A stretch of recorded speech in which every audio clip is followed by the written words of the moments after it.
Hello my dear students, a very warm welcome to the channel KGS engineers. मैं engineer Deepa आप सभी का बहुत बहुत हार्दिक स्वागत करती हूँ आपके अपने चैनल केजीएस इंजीनियर्स में। गाइज, जैसा कि आप जानते हैं कि जो भी हमारी इंजीनियरिंग बैकग्राउंड से रिलेटेड जितनी भी वैकेंसीज होती हैं, चाहे वो सिविल है, इलेक्ट्रिकल है, मैकेनिकल है, आईटीआई वालों के लिए डिप्लोमा, डिग्री या इवन हमारे मास्टर्स की भी जो भी आपकी वैकेंसीज निकल कर आती हैं किसी भी इंजीनियरिंग सेक्शन में, चाहे वो पीएसयू चाहे गवर्नमेंट सेक्टर में, सारी डिटेल आप तक मैं इस चैनल के माध्यम से पहुंचाने की कोशिश करती हूँ। तो इसी सीक्वेंस में आज एक हमारी नई वैकेंसी निकल कर आई है। ये वैकेंसी निकल कर आई है हमारे आईओसीएल की तरफ से, इंडियन ऑयल कॉर्पोरेशन लिमिटेड की तरफ से। ये वैकेंसीज किस किस के लिए है पूरी डिटेल देखिएगा। मैं आपको पहले ही बता दूं, ये कुछ वैकेंसीज फ्रेश है, मतलब फ्रेश इन द सेंस की न्यू वैकेंसीज है, जिसमें मतलब जनरल कैटेगरीज की है और कुछ कैटेगरी ओरिएंटेड भी है। जी हाँ, कुछ स्पेशल कैटेगरी की भी है, दोनों पोस्ट है। यहां पर सबसे पहले देखिएगा उसने लिखा भी है कि ऑल इंडिया ओपन रिक्रूटमेंट भी है। भाई ये क्या है, ओपन रिक्रूटमेंट भी है कि एक्सपीरियंस बेस पे, और यहां पर दूसरा स्पेशल रिक्रूटमेंट किसके लिए, पीडब्ल्यूडी वालों के लिए है। ठीक है, तो यहां पर सबसे पहले ओपन रिक्रूटमेंट की बात करती हूं। ये अलग अलग जोन, क्योंकि आईओसीएल के कई अलग अलग स्टेट में प्लांट हैं, तो उसी जोन के अकॉर्डिंग ये वैकेंसीज निकली हैं। सबसे पहले यहां पर जो हमारी ओपन है, जिसमें सभी लोग फाइट कर सकते हैं, उस पोस्ट का नाम है जूनियर ऑपरेटर ग्रेड 1। ठीक है भाई, जूनियर ऑपरेटर। इसकी अगर मैं बात करूं, ये अलग अलग स्टेट में, हरियाणा, हिमाचल प्रदेश, जम्मू, लद्दाख, पंजाब, ये यहां पर दिया भी हुआ है। टोटल आपको टोटल 2 हैं, जिसमें से 1 यूआर की है, हिमाचल प्रदेश में 4 हैं, 2 यूआर की है, जम्मू कश्मीर में जनरल की नहीं है, एक ही पोस्ट है, वो भी बैकलॉग है ओबीसी की। ठीक है, इस तरीके से सबसे ज्यादा जो है यूपी में है भाई, उत्तर प्रदेश में, जिसमें से 45 टोटल है, 17 यूआर की है, लेकिन वो भी एक्स सर्विसमैन को दे दी गई है। तो इस तरीके से आपकी काफी सारी वैकेंसीज अलग अलग जोन में निकल कर आई हैं। ये मैंने जूनियर ऑपरेटर ग्रेड 1 की जो है वो याद रखिएगा, ये सभी मध्य प्रदेश, महाराष्ट्र, कर्नाटका, इन सब में आपकी निकल कर आई, लेकिन बहुत सारे जोन में निकली, देख के अच्छा लगा। लेकिन ये जरूर ध्यान रखिएगा कि अगर अदर स्टेट के अप्लाई कर रहे हो तो यूआर में काउंट होगे, जनरल में काउंट होगे, तो आप लोग ध्यान से भरिएगा। अच्छा, फिर इसके बाद यहां पर आती है कि जो आपकी रिजर्व्ड के लिए है, जो मैंने अभी बात की थी पीडब्ल्यूडी, पीडब्ल्यूडी वालों के लिए बात करूं तो ये जूनियर अटेंडेंट ग्रेड 1 के नाम से ये हमारी स्पेशल रिक्रूटमेंट है। ठीक है, स्पेशल रिक्रूटमेंट है जो पीडब्ल्यूडी वालों के लिए है। ये भी सेम ऐसे अलग अलग रीजन के हिसाब से निकली हुई है। तो इसमें अब क्या मैम एलिजिबिलिटी है उसकी बात कर दूं। सबसे पहले जो भाई हमारी ओपन टू ऑल है जूनियर ऑपरेटर ग्रेड 1 की, इसमें आपका क्या मांगा हुआ है। सबसे पहले तो मैं आपको बता दूं, आपके पास 10th प्लस आईटीआई होनी चाहिए, 2 साल की 10th और आईटीआई। आईटीआई किस किस ट्रेड में हो सकती है, इलेक्ट्रॉनिक मैकेनिक है, instrument mechanic, electrician, machinist, fitter, wireman, इन किसी में भी, ये 10 उसने ट्रेड बताई है, इन 10 में से किसी भी ट्रेड में आपने आईटीआई की हुई है तो। लेकिन सिर्फ इतना नहीं है, इसमें आपसे उसने 1 साल का एक्सपीरियंस भी मांगा है। यहां पर साफ साफ लिखा है मिनिमम एटलीस्ट 1 साल का पोस्ट एक्सपीरियंस भी आपके पास होना जरूरी है, तभी आप अलाउड है यहां पर भरने के लिए। ठीक है भाई, इसके बाद यहां पर जो जूनियर अटेंडेंट है उनके लिए हायर सेकेंडरी सिर्फ 12th मांगी हुई है, लेकिन वर्क एक्सपीरियंस भी नहीं है, लेकिन ये सिर्फ याद रखेगा ये पीडब्ल्यूडी वालों के लिए है। ठीक है, फिर इसके बाद यहां पर जो आपके लिए मेन इंपॉर्टेंट पॉइंट्स है, मैं यहां पे बात करूं, यहां पर आपका कि ये जो आपकी एज वगैरह की मिनिमम 18 साल है और मैक्सिमम आप 26 साल के। जी हाँ, मिनिमम 18 मैक्सिमम 26 साल होने चाहिए। और ये जितनी भी आपकी डेट्स हैं वो 31 जनवरी की काउंट होंगी, 31 जनवरी तक आपने काउंट करनी है। और इसके बाद एज रिलैक्सेशन भी दिया जाएगा, और एज रिलैक्सेशन वही है एससी एसटी का 3 साल का, ओबीसी का आपका एससी एसटी 5 साल, ओबीसी 3, और फिर पीडब्ल्यूडी के तो 10 साल है ही है। ये आपका जो नॉर्मल रहता है उसी तरीके से है। अब बात आते हैं कि मैम सिलेक्शन कैसे होगा, फॉर्म भर भी दिया, सिलेक्शन कैसे होगा। तो सिलेक्शन आपका यहाँ पर no doubt computer based test है।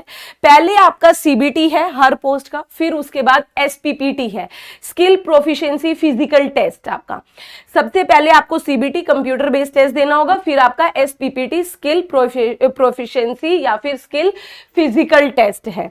इसमें सीबीटी में क्या पैटर्न क्या है, अगर मैं अपने यहाँ जूनियर ऑपरेटर की ही बात करूं जो कि ओपन टू ऑल है, उसमें बात करें 100 नंबर का पेपर होगा, 120 मिनट 2 घंटे का आपका है, ऑब्जेक्टिव पेपर है भाई। फिर इसमें क्या रहेगा, प्योरली नॉन टेक है, ज्यादा सॉरी हाफ नॉन टेक है हाफ टेक है। 2 सेक्शन में है। सेक्शन ए में आपकी प्रोफेशनल नॉलेज यानी कि आपकी professional knowledge slash general science, मतलब जो आपका टेक वाला पोर्शन है, जो आपने इलेक्ट्रीशियन वायरमैन वो भी आएंगे और साइंस वाला पोर्शन भी इंक्लूडेड है इसमें। जैसे रेलवे में आते हैं ना general science and engineering drawing, यहाँ ड्राइंग नहीं, उसने 50 में आपकी आईटीआई ट्रेड और साथ ही साथ यहाँ पर किसका साइंस की बात की है। और बाकी 50 मार्क्स में 20 number numerical ability, reasoning ability, math भी और बीए रीजनिंग हो गई 20 और जनरल अवेयरनेस 10। ये जनरल अवेयरनेस में सब कुछ इंक्लूडेड है, उसने कोई स्पेसिफाई नहीं किया है। ये हो गया भाई। इसके बाद ये अगर मैं यहाँ पर नेक्स्ट इंपॉर्टेंट चीज जो आपकी यहाँ पर मोस्ट इंपॉर्टेंट है, अगर आप सीबीटी निकाल लेते हो, सीबीटी निकालने के बाद उसके बाद आपको 1:3 के रेशो में 1:3 के रेशो में सेकेंड स्टेज के लिए यानी कि एसपीपीटी के लिए बुलाया जाएगा। स्किल प्रोफिशिएंसी टेस्ट जो मैंने अभी आपको बताया है, ठीक है, उसके लिए आपको यहां पर कॉल आउट किया जाएगा, दोनों पोस्ट के लिए होगा, ये याद रखिएगा। फिर इसके बाद यहां पर जो मेन इंपॉर्टेंट है कि मैम फॉर्म भरे कब से जाएंगे, कैसे भरने हैं, इस पर आ जाइए। 3 तारीख यानी कि आज ही से 3 फरवरी से फॉर्म भरने की प्रक्रिया शुरू होगी। 3 फरवरी से लेकर 23 फरवरी तक आप फॉर्म भर सकते हैं, ठीक है। इसके बाद जनरल कैटेगरी वाले जो है, सीधा आ जाइए, जनरल कैटेगरी के लिए यहां पर 300 रुपए का फॉर्म है। सीधा सीधा मेन मुद्दों पर आएंगे, कुछ एक्स्ट्रा नहीं। 300 रुपए का फॉर्म है और SC ST के लिए, PWD के लिए कोई फीस नहीं है। ये 300 रुपए जो है वो आपकी non refundable most probable general के लिए है। फिर आपको ये डॉक्यूमेंट, आपको जब फॉर्म भरेंगे तो फोटो, सिग्नेचर, ये सब आपको, सिग्नेचर हो गया और लेफ्ट हैंड का थंब इंप्रेशन और हाथ से लिखा हुआ डिक्लेरेशन। जब आप फॉर्म भरेंगे ना, डिक्लेरेशन वहां पे भी आ जाता है। डिक्लेरेशन में आपको साइन करने होते हैं, टिक करना होता है, वो निकाल के साइन करके फिर आपको उसको स्कैन करके अपलोड करना होगा भाई। ये सब आपको भरना है। ये बाकी याद रखिएगा, ये सारे आपका जो स्पेसिफिकेशन दिया उसी स्पेसिफिकेशन में। इसके बाद इसने ना यहां पर एग्जाम सेंटर जो है वो कहां होंगे, ये 30 जगह बताई हुई है जहां पर एग्जाम हो सकता है आपका। ये विशाखापट्टनम है, डिब्रूगढ़ है, गुवाहाटी, सिलचर, मुजफ्फरपुर, ऐसे इधर भुवनेश्वर, मोहाली, अंबाला, रांची, जयपुर, चेन्नई, हैदराबाद, आगरा, लखनऊ, प्रयागराज, इस तरीके से कुल मिला के 30 जगहें उसने बताई हैं आपकी जहां जहां पेपर हो सकता है। फिर इसमें अब जो इंपॉर्टेंट डेट्स की बात उसने करी है, इंपॉर्टेंट डेट्स में सबसे इंपॉर्टेंट जो आता है वो आपकी, कि इसने ना अभी से बता भी दिया है कि कब हम पेपर लेंगे। यहां पर आइए, मैंने जैसे आपको बताया आज से फॉर्म फिलिंग स्टार्ट हो गई, 3 तारीख 23 तारीख तक फॉर्म है। मार्च लास्ट वीक, अप्रैल स्टार्ट में आपका एडमिट कार्ड भी आ जाएगा सीबीटी के लिए। अप्रैल में 100% पेपर भी है और साथ ही साथ उसने रिजल्ट सीबीटी का रिजल्ट देने की भी तारीख बता दी है, अप्रैल या मई में, अप्रैल लास्ट तक या मई स्टार्ट में आपका रिजल्ट भी आ जाएगा। तो ये जो वैकेंसीज होती है ना गाइस, ये जरूर भरा करो अगर आप एलिजिबल हो।